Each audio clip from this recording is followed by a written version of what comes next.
শরীরে বাসা বেঁধেছে মরণ ব্যাধি ক্যান্সার।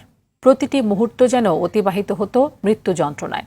কেমোথেরাপি নিতে নিতে একটা সময় বেঁচে থাকার আশাও ছেড়ে দেন, কিন্তু করসল বা টক আতা গাছের পাতার রস পান করে হয়েছেন ক্যান্সার মুক্ত।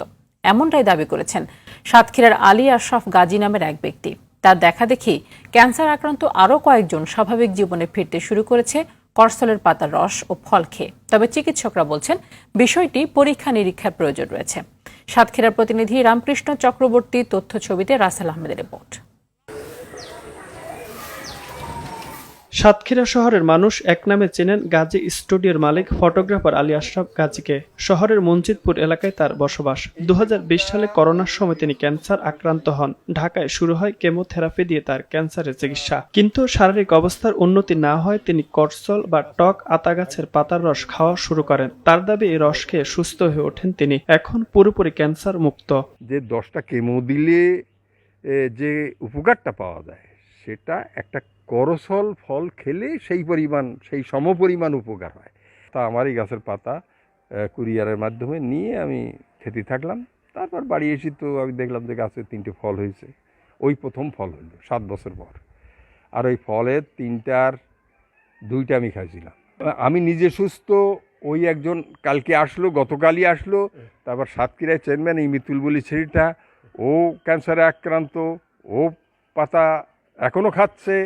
তারপর এখানে সাতক্ষীরায় যে যশোর আর্মসের যে বন্দুকের দোকান, ওই লোকের যে বড় ছেলে মুন্না, ওর সঙ্গে আপনি কথা বলতে পারেন, সে এখনও পাতা খাচ্ছে, সে এখন সুস্থ। আমার বাড়িতে প্রথম যেদিন এসছে ওকে ওর ওয়াইফ ধরি নিয়ে আসছে। তারপরে ও তো মোটামুটি মাস 1.5 পাতা খাওয়ার পরে তারপরে চলে আসছে আমার এখানে মোটরসাইকেল চালিয়ে। এখন সুস্থ কি না সুস্থ এবার আপনারা বোঝেন। 2012 সালে থাইল্যান্ড থেকে বীজ সংগ্রহ করে নিজ বাড়িতে 60টি চারা তৈরি করেছিলেন আশরাফ। এর মধ্যে 6টি গাছ এখনো বেঁচে আছে। তার দেখা দেখি এলাকার অনেক রোগী এই গাছের পাতার রস খেয়ে সুস্থ হয়ে উঠছেন। আমি চেন্নাইতে চিকিৎসা নেওয়ার উদ্দেশ্যে গেছিলাম। আমি ওখান থেকে চিকিৎসা নিয়ে ফেরত আসি দেশে। আমার এখানে আমার এক বড় ভাই গাজী স্টুডিও আশরাফ ভাই করসল গাছের পাতা দিল।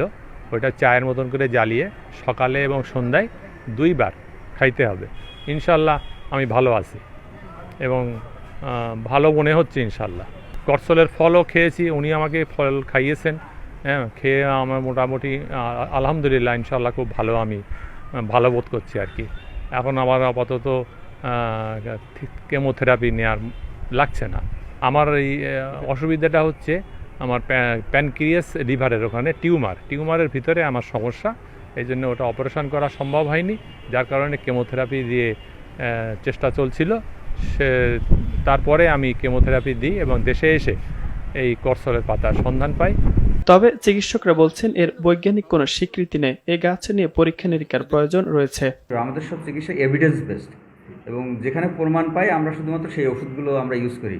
তো আমার মনে হয় যেহেতু করসলে কিছু রোগী উপকারিতা পেয়েছে বলে আমরা শুনতে পাচ্ছি, তা আমার মনে হয় এ ব্যাপারে আমাদের যে গবেষণা করার আমাদের সুযোগ আছে, এবং আমাদের যে সিস্টেম আছে যে গবেষণা করার যে মেথোডোলজি, সেইভাবে আমাদের গবেষণা করে আসলে দেখা উচিত যে আদৌ এই ধরনের একটা এর ভিতরে কোনো সম্ভাবনাময় কোনো ক্যান্সারের বিরুদ্ধে কোনো ঔষধ এই পাতায় বা এই গাছের ভিতরে আছে কিনা। এটা করসলের ক্যান্সার প্রতিরোধী ভূমিকা সবার মাঝে তুলে ধরা দরকার বলে মনে করেন গাজী আলী আশরাফ। বেশি করে এই গাছ লাগানোর উপর জোর দেন তিনি। দারুণ একটা রেজাল্ট, কিন্তু যারা চাষ করবেন বা শৌখিনভাবে লাগাবেন কিন্তু সবাই লাভবান হবেন। রাসেল আহমেদ, RTV। টেস্টও খুবই ভালো।